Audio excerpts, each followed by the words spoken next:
What's up? What's up, people? We're here. This is Show Love Podcast, and I am here with the amazing Grace. Hi, my name is Grace Akinbola. You can follow me on Facebook. Okay. Oluwa Grace with 2 E's at the end to follow me on Instagram. And it's a pleasure to be here with you, Brittany, at the Show Love Podcast. Okay, thanks for coming. I really appreciate it. So make sure you follow her on Facebook and Instagram, and I'll have the details for you in the bio. So on this episode, we're talking about cancel culture. Cancel culture people. Yeah. Okay. There's been a lot of that. Oh, yeah. A lot of that, like, going on in the world right now. Yeah. No lie.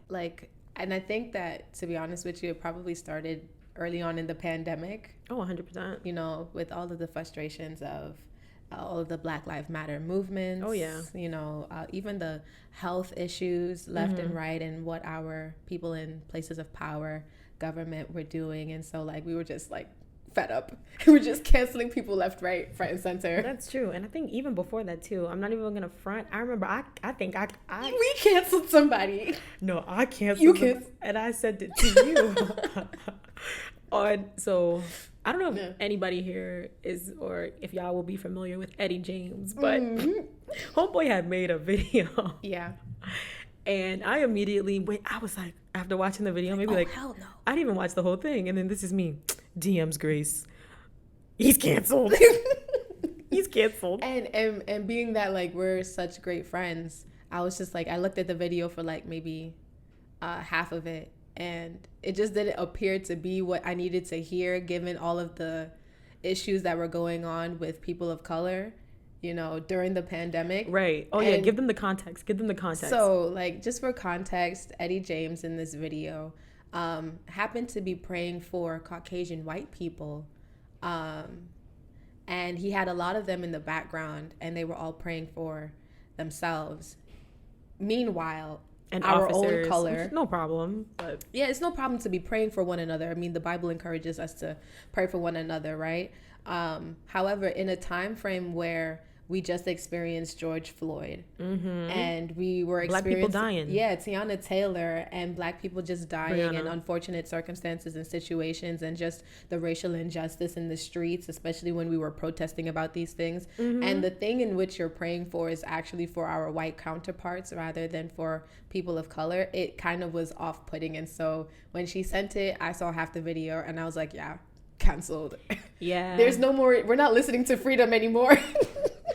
We're not singing this song anymore. We said, yeah, delete the album, delete the single. It's out my playlist immediately. So yeah, I have some personal experience with cancel culture. Yeah. And we kind of had to revisit. Our line of thinking. We definitely in canceling him, because it lacked a lot of, like, love. It did. But before we go any further into that, what is cancel culture? Let's define it for the people, for the purposes of this conversation. Ooh, all right. So, like, when I think about cancel culture, I think about just, like, picking people who perhaps were natives in the culture, or you know, born into the culture, and kind of just, like, revoking their card. Like the way in which we revoke people's Black people cards, because if they can't play Uno, we just like cancel, like, run your Black card and take it. So, like, depending on the culture, you know, in which somebody finds themselves to be in, the people in that culture can revoke your membership. That's what I consider to be cancel culture. We're revoking membership. Boom, revoking membership right there. So I'm going to also read out this little definition here too that I pulled up real quick on Google. So it says cancel culture, or call out culture, is a modern form of ostracism in which someone is thrusted out of social or professional circles, whether it be online, on social media, or in person. Those subject to this ostracism are said to have been canceled. Okay.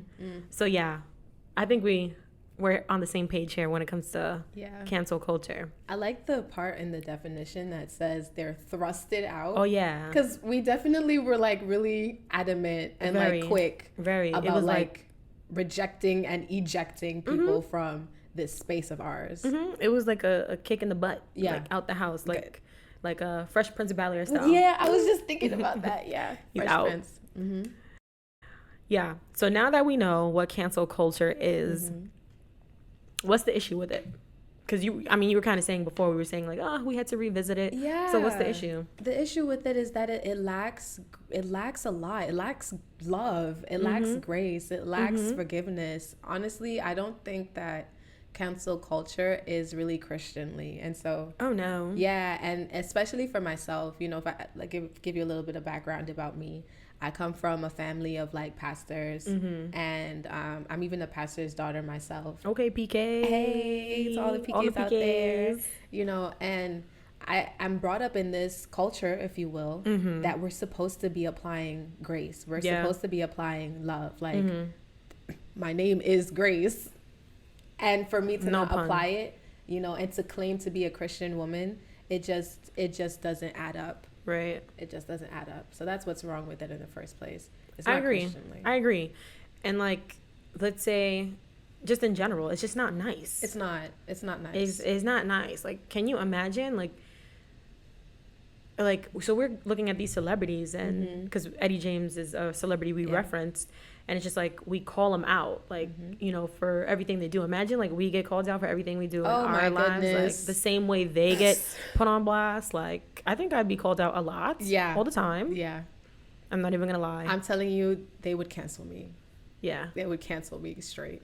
Yeah, and I think the problem there too is that like we no longer look at the individual as like another person. Like, oh, like you can make a mistake. Like, you're just like me. Like, I think the idea of like perfection comes into play, and you're just like this person like has to be like, especially if they're in a spotlight situation. Yeah, we see them to be the best of the best of what they do. It's easy when people are in the spotlight, right? It's easy to see them and to see their lives and to pinpoint where and how they messed up and went wrong, but because we're not in the spotlight ourselves, right, it's hard to really see our own faults. Right, we're over here pointing fingers and we're in the shadows. They out there with the little spotlight on them, and we're just like, look at that. But they're pointing right back at us. Yeah, these 3 fingers, right? They point, the 4 of them. Yeah, whatever they say. There's some fingers pointing back. Right. I think about the scripture in Colossians. I think 3. Is it 31 or 13? It's 3 verse 13. 13, right? It talks about making allowance for each other's faults. And I don't think that we do enough of that in our culture, making room for the fact that people will actually mess up. Right. Making room for the fact that people aren't perfect. And so they're bound to like not meet expectation. Right. I don't think we do that. But can we talk about how like easy it is for us to like I'm sure someone watching this right now is like, no, duh. But like when you're living your everyday life, a lot of us don't stop and think before we start commenting under somebody's post. Thank you. Or, we're very like, you think you may be thinking about what you're about to do, but are you really like stopping and evaluating, saying, whoa, this ain't right, or whatever they did is like a little messed up, but let me just give them some grace. Like maybe they didn't know, or maybe if they did know, maybe they're just not having the day right now. Or maybe, even if it's not the day, they're human. Yeah. I don't expect this person to be like Jesus and have 100% right answers all the time. We are quick to judge rather than we are quick to actually allow room for faults and errors or apply grace. Like, we're really quick to, like, judge. Yeah. Our minds take us to judgment first than it does to, like, maybe this person isn't having the greatest of days. Right. And then also, like, the society that we live in, right? It enables it. 100%. Really, it says it's okay for us to look at it's okay to put these people on pedestals and then look up to them and then point them out when they're wrong. Oh yeah. So it's already backwards. Like, why are we holding regular people on pedestals? Why are we holding these celebrities? Why are we holding actors, actresses, professors, teachers, pastors? Why are we holding all these people on pedestals? On the, for and what? It's not even just the the pedestal of honor. It's the pedestal of perfection. Oh yeah. It's the pedestal of like, this person is like a god before me and can do no wrong in my eyes. Right. This person is supposed to like give me the outline of how I'm supposed to be and what it's supposed to be like. This person is a guru and a master at life. Okay. They're human. They're flesh and blood. Right. They bleed. Right. Exactly. But we live in a society where that's acceptable. It's okay to do that. And once we do that, then our minds say, okay, this is who they are on this pedestal. This is the standard. This is the standard. And once you deviate from the standard, you're done. Cancel. You're done. Where's you're the done. X Get button? out. Like, get out of here. Next, So we're gonna continue to have this person as president. We're gonna continue to have this person as governor, as this person as our pastor, all because of like. This professor's still gonna be here. Slow. Bye, professor. RateMyProfessor.com. Finished. Yo, Rate My Professor is actually a good. The way in which students be canceling their professors, man.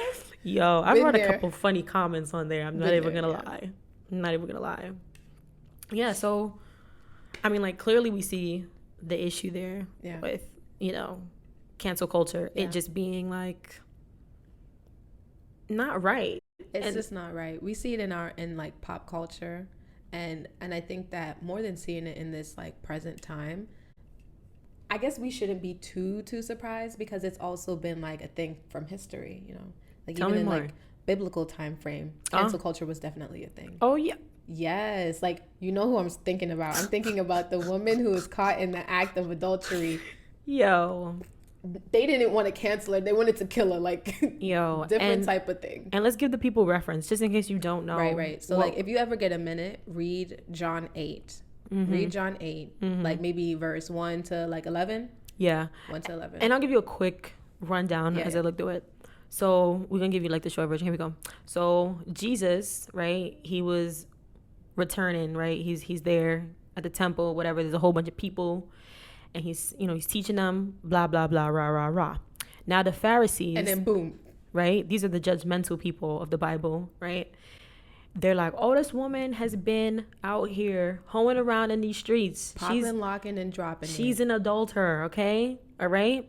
So they put her in front of the crowd and they're like, you a hoe. Everybody look around at this hoe in the center, okay? And then they say to Jesus, they say, this woman was caught in the act of being a hoe. What does the law say to do about her? And then Jesus is like, all right, all y'all little, I was gonna say. Wait, I'm sorry. So Jesus is like, all of y'all around here, let me see something. If no one has sinned, continue to stand here and judge her. Stand right here and judge her if you've never sinned before. So everybody like, Thinking yeah, about all it. right. So they start leaving, right? And then Jesus is left in the middle of the crowd with the hoe, the woman. I'm not gonna call her. Yeah, She's a 'cause- woman. She's a woman who messed up because I've messed up. We all messed up. I'm sorry, I'm laughing because why am I telling it in this fashion? This is my personality. But honestly, the thing is, the best way to understand scripture sometimes is to pull it into the True. culture in which you're living in. True. And so the society would have labeled her exactly as you labeled her. They would've Society would have deemed this little Right. girl as A a thought. whore. They would've A called her a thought. They would have called her a thought, right? Not a whore. That's like more like in the 90s. Yeah. We're in the 21st century. Yeah. So they would She's have a called thought. her a thought that she was thoughting around. Facts. And they put her on blast on Instagram, but instead They put we her on blast on Instagram. So Jesus is left there and he's like, so where are your accusers, right? Yeah. And he's like, didn't even one of them condemn you? And she said, no, Lord. And then Jesus said, neither do I. Go on and sin no more. Go on and sin no more. Like, talk about grace, talk about love, talk about forgiveness, Facts. talk about just like making room for her to actually be Facts. and to do better. Facts. Like, That's Jesus, man.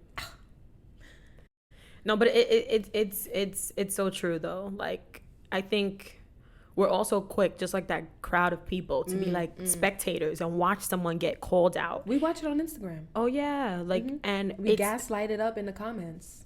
and it's so normalized that I think so many people think it's okay. It's okay to gaslight and point out these people and point them out on their flaws and just cancel them and say, look, you ostracize them, say you're not a part of this anymore. Like, Right. do you know that can really take a toll on On someone? a person, yeah. Like, there's people who've been ostracized to the point where they decide they don't want to live anymore. Yeah. Oh, 100%. Like, I know we didn't talk about this before, but I was watching, I think it's Married at First Sight. I love that show. Yeah, I love that show too. And so, like, after they do the season, they finally give the couples their social media accounts back. And there's this one guy, Jeff D. And he got his social media. Oh, that's the account. Haitian. Yeah, that's the Haitian Oh, I know who guy. you're talking Yeah, about. yeah. And he was struggling with his wife at 1st, and he finally got his social media back. And they canceled this man. they wrote some awful things about him. They came for his character, they came for his manhood and everything. And he went through a period of like just like suicidal ideation. He didn't feel like himself. He lost the sense of like self and confidence. And Wow. yeah, like when we talk about, you know, cancel culture, and we talked about feeling ostracized and being thrusted out of a community. Yeah. When you do it to people, they can end up feeling quite suicidal. Yeah. Like, where do I then belong if I don't belong here? Right. If everybody in the world is out here coming for me, like maybe I shouldn't be here, you know? Right. And obviously, like, that's not the case at all. Like, everyone here belongs here. You Right. here on this earth, you still breathing, living, walking. here. You watching this video, you belong here. You're loved, and like we're here for you. Right. And I mean that 100%. Like 100%. Grace just gave you her Instagram and her Facebook. You have my social Here, media. 100% Hit is what I the do. DMs, a phone call, anything could happen. Like honestly, but yeah. So it gets to the point with cancel and call out culture where it's just like you got to really think. Like you're not talking to like a robot. You're talking to a person, man. Human being. And I think like we just need to like we have to fight what, you know, modern day culture is telling us is okay, because we know that it's not Right. it's not right, you Right. know? We are people. We have emotions. We have feelings. Even if the culture is telling us that, you know, we ought to man up. Yeah. We have feelings. Right. We have emotions, and our feelings and our emotions are valid. Right.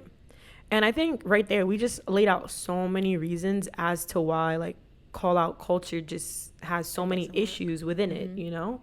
Like it's just I think it derives out of a place of hate. Yeah. It derives out of a place of like just like no passion, no Yeah. And it's even- cold, man. It's very cold, and even if it's coming from a let's not say like it's coming from a place of hate. Okay. Let's say, for instance, it's coming from a place of disagreement. Okay. Even yeah. if you have a disagreement with someone, does that then result in having to cancel them? Right. Like you can have two different opinions, Right. two different frames of thinking, Right. and still not cancel this individual. Like we can have two different thoughts Right. 100%. and still be in the same room. 100%. So then, you got me thinking. So then how do we change cancel culture? How do we put love into cancel culture? Like, should we change the name cancel culture? I don't know. Like, Well, you got me thinking. Well, I mean, I'm thinking about it now too, and I think that the only thing that can combat cancel culture is the intentional application of grace. Okay. Hate to use my name in the sentence, but I'm like, but like the intentional application of grace. And so I Yeah. don't mean like, oh, I'm gonna go out into the world and I'm gonna apply grace and I'm gonna be a good person, blah blah blah blah blah. No, I mean like the intentional, like I'm going to actually like be slow to anger. I'm going to be slow to calling people out. I'm going to be slow to canceling people. I'm going to process. I'm going to be intentional about my next step being the application of grace. And then I'm going to move from there. right. All right. So tell me how I'm going to do that. So I'm scrolling on Instagram right now and I'm in my everyday regular life.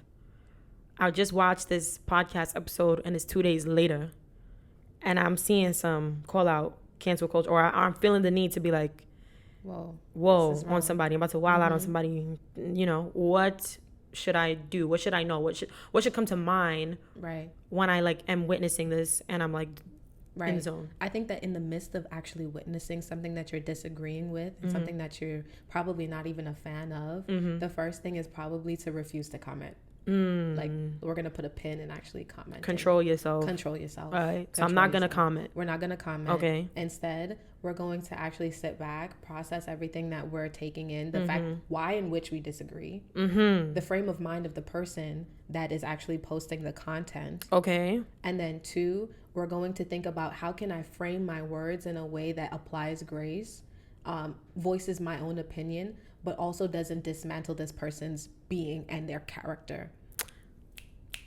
Gem. No, really. Like That's a gem. How can I say what I want to say, voice my side of the opinion, voice my side of the thought, the argument. I don't like to use the word argument, but I want to voice my opinion. And I need to do it in a way that doesn't tear this person down. And that in and of itself, the way in which I phrase my words is the application of grace. There we go. I hold your opinion, I hold mine. And I ensure that the way in which I'm voicing my opinion doesn't pull you down as a person. You're talking more to the situation than the person. Right? You know, Jesus even does it. He talks about, I don't like your sin, but I love you as a person. Oh, the gems are dropping. No, like, for real. Are y'all listening? He does Are y'all it listening? all the time, and we don't do it to each other. I love you as a person. I don't agree with your sin. Your sin is kind of like left-sided, but like, you as a person, I love you. And he does a beautiful job of voicing the fact that even with the woman caught in the act of adultery, he said, go and sin no more. Encouraging. I want you to go and live. However, I don't want you to go and sin anymore. And that didn't tear her character. Jesus could have also said, like, listen, close your legs. Period. Jesus could have said, close your legs. But that's not encouraging. Right. And that's that's not encouraging to her person. That's right. calling her out on her situation. Right. Rather than actually voicing how she should go and live in her future. You know? All right, those are some gems right there. So make sure you had your notebook open and you was writing and taking notes on how you are going to put some love into this call out culture. How you're going to change it and rework it. Show love in this cancel culture, in this call out culture. How you going to show love? How you going to show love? How you going to show love? And this is like everyday people. So don't take this as like, oh, when it's like big events and you're somewhere. No, this starts at the little at the minimalist level. That's why I brought it down to me on my phone on Instagram. Yeah. Because that's like something that we do daily. We right? do that every day. Some people do it before they pray, but that's besides the point. Some people do it when they wake up straight in the morning, crust in the eyeballs. Some do it as soon as they on the toilet. My own frustration is like people that double park in like very narrow streets, and I'm gonna try to find a way to show love as I'm like squeezing through the double parked cars. I'm weak. I'm gonna find a way to squeeze through and like not call the person. I'm not gonna stare at them. You know, the small things. You're still working on that. I'm still working on that. I'm not even gonna lie. I'm still working on that 100%. Because as you're talking about cars, I just thought road rage. I have some road. I'd be like, move your dirty stinkins. Yo. Some people get so angry in the streets. Yo, I be calling people stupid. I be like, dummy, you're stupid. Like, what I learned to do is like, as I'm going through like the two cars and whatnot, I'm just like, okay, thank God I'm a Christian. Oh, thank God I'm saved. Because like, you know, there's some thoughts. God, I'm not saying them. You see me, Lord. I'm trying to do better. I ain't trying to call out, cuss out, nothing. Give them grace. Give them grace. Yes. And then by the time I like finish talking to myself, I'm finally like through the mess and I'm gone. And you're out, and it's out of your way. Yeah. No, I'm not even gonna lie. There's sometimes, I'm not gonna say all the time because I am still working on my road rage. But there's times where it's just like, I'm like, okay, it's okay.